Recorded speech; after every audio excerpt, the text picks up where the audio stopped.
Hi అండి, నేను మీ లావణ్య. ఈరోజు మా ఇంట్లో స్పెషల్ వచ్చి ఫిష్ ఫ్రై. నా స్టైల్లో ఫిష్ ఫ్రై ఎలా చేసుకోవాలో చూపిస్తాను. ఒక బౌల్ తీసుకొని అందులో డీప్ ఫ్రైకి సరిపడా ఆయిల్ వేసుకొని ఈ ఫిష్ పీసెస్ అనేది వేసుకోండి.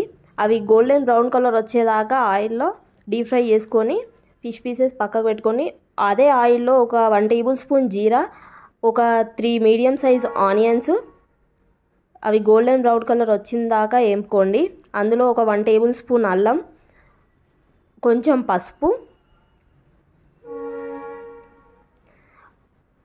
ఒక 3 టేబుల్ స్పూన్స్ కారం, మీకు టేస్ట్కి సరిపడా సాల్ట్ వేసుకోండి. ఒక 1 టేబుల్ స్పూన్ పచ్చి ధనియాల పొడి, ఒక 1 టేబుల్ స్పూన్ వేయించిన ధనియాల పొడి వేయించుకొని కొంచెం కలబెట్టిన తర్వాత కొంచెం కొత్తిమీర వేసుకొని కొద్దిసేపటికి ఆ ఫిష్ పీసెస్ ఫ్రై చేసుకున్నాం కదా, ఆ పీసెస్ వేయండి. వేసిన తర్వాత కొద్దిసేపు అవి గోలిన తర్వాత ఒక 5 మినిట్స్ తర్వాత గ్యాస్ ఆఫ్ చేయండి.